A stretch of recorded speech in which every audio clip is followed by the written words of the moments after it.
මේ තියෙන්නේ Twitter එකේ මම ඊයේ share කරපු trade එක daily chart එකේ මේ වෙනකොට pump වෙනවා ලස්සනට පෙපේ. Solana එකත් තරමක performance එකක් පෙන්නලා තියෙනවා. ඉදිරියේදී බලන්න පුළුවන් මේ performance කොහොමද කියලා. ඒ වගේම ඊදවස් අපි day trade කරා Uniswap trade කරන්න Uniswap extremely risky trade එකක් ගත්තා. ඒකත් අපි manage කළා risk එක trade කරේ මේ pump එකේ අවසාන කෙලවර 15 minute chart එකේ අපිට recognize කිරීමේ අවස්ථාව ලැබුණා. මේකට 15 minute වගේම 5 minute chart දෙකම මම use කරා.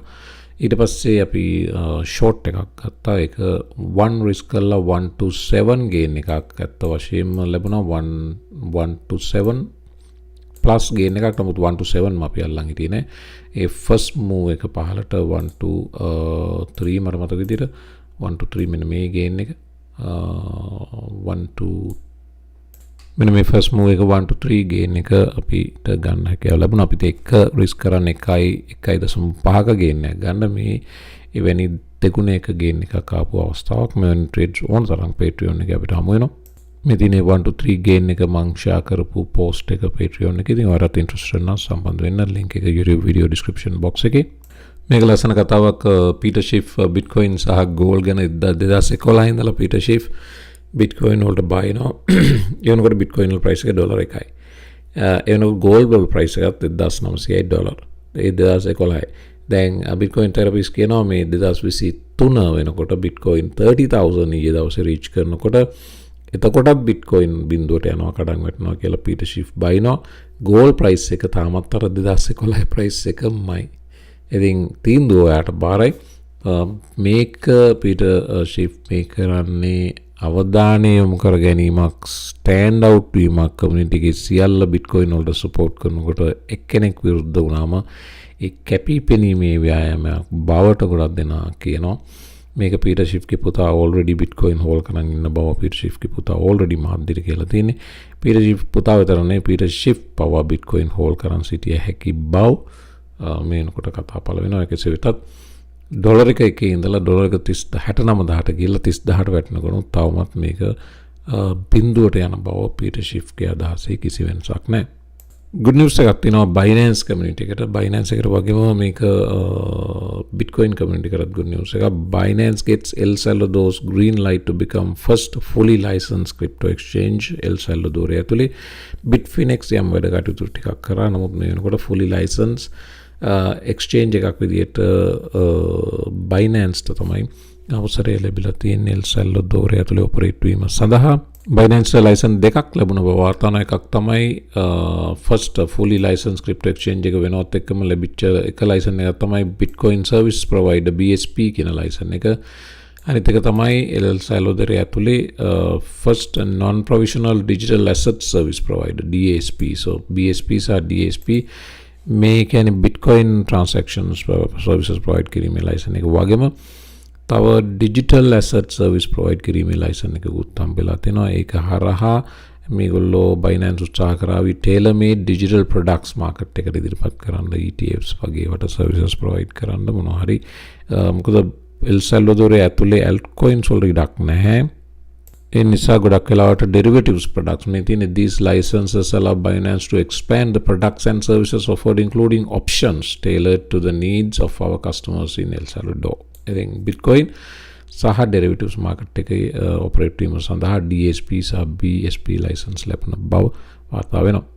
El Salvador license එක්කම Binance regions ලෝකේ පුරා 18ක වෙනකොට ප්‍රංශේ වගේ රටවල් ඇතුළු license service provider කෙනෙක් බවට පත් වෙලා තිනවා. ඒ වගේම කොච්චර US regulatory pressure එක තිබුණත් Binance එක මේ වෙනකොට 150 million user base එකක් පසු කරාමාර බවත් CC සඳහන් කරනවා. ඉතින් Binance strong exchange එකක් ලෝකේ තියෙන ලොකුම crypto exchange එක. ඒ නිසාම Department of Justice ඇමරිකාවේ වගේ අය ආයතන දෙවරක් හිතනවා මේ Binance එකට විරුද්ධව criminal charges ගේනවද නැද්ද කියන එක සම්බන්ධයෙන් බැරි වෙලා හරි එවැනි extreme step එකකට ගියොත් Binance එක වැටෙන්න පුළුවන්. ඒ හරහා විශාල customer base එකක සල්ලි නැති වෙලා යන්න පුළුවන්.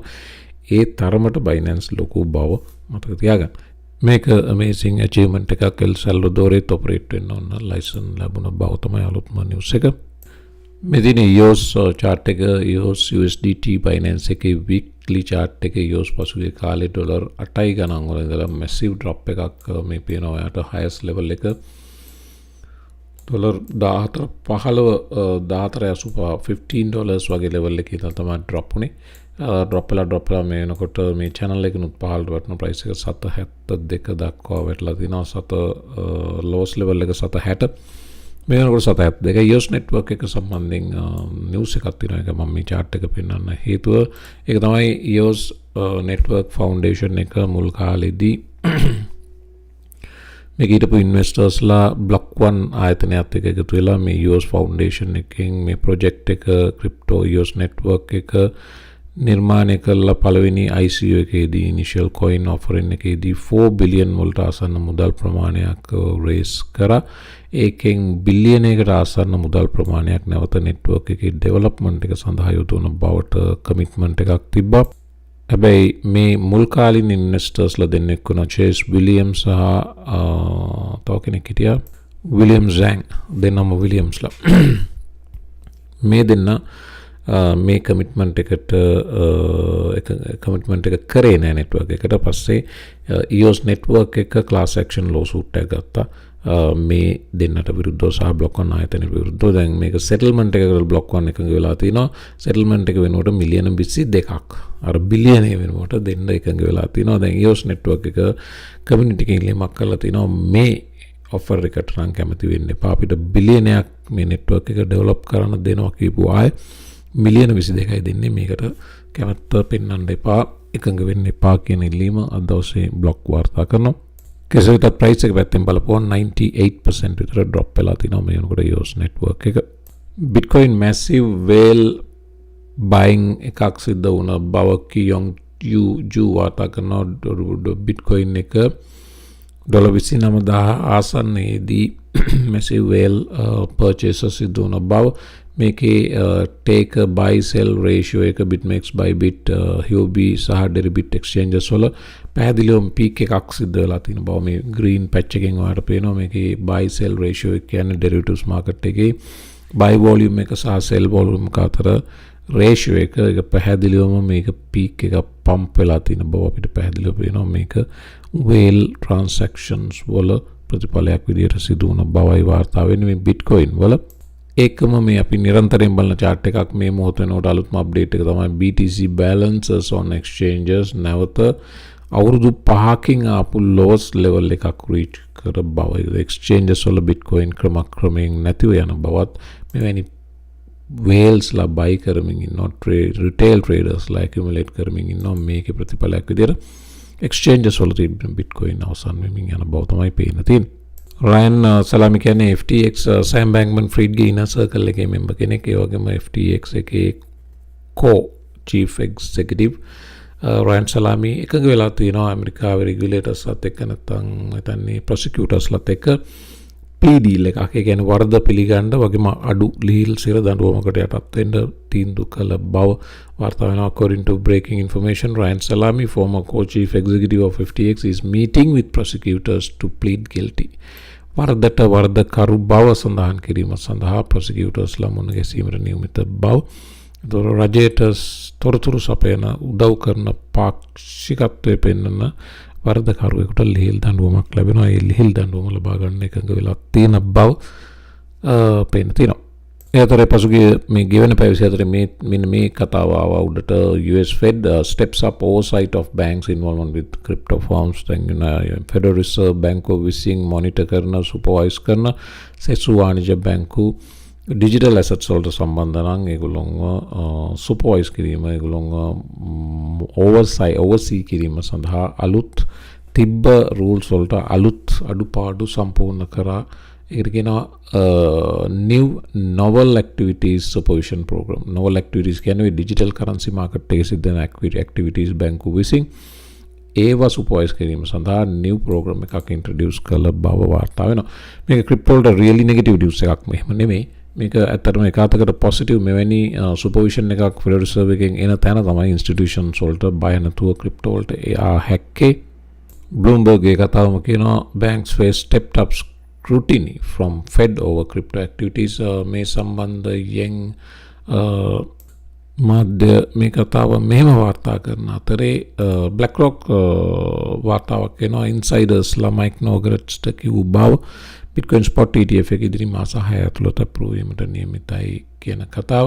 ඒකම Eric Balchunas කියනවා according to contacts from inside BlackRock and Invesco spot Bitcoin ETF approval matter of when මේක කොයි කවදාද කියන එක ප්‍රශ්නයක් මිසක් if when ප්‍රශ්නයක් මිසක් if ප්‍රශ්නයක් නොවන බව. ඒ කියන්නේ මේක වෙයිද නැද්ද වගේ ප්‍රශ්නයක් නෙවෙයි දැන් තියෙන්නේ කවද්ද වෙන්නේ කියන තැනට මේක ඇවිත් තියෙන බව.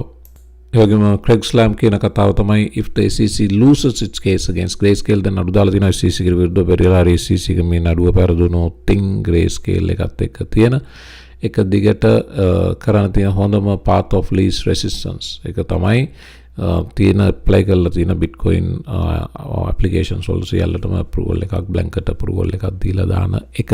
එහෙම වුණොත් ඉදිරියේදී ඒ දේ සිද්ධ වෙන්න නියමිතයි. Emonoting, Grayscale, ARK, iShares, Bitwise, Vanek, Wisdom Tree, Invesco වගේම ARK Invest, BlackRock වගේ සියලු දෙනාට මේ approvals ලැබීමට නියමිත බව මතක තියාගන්න.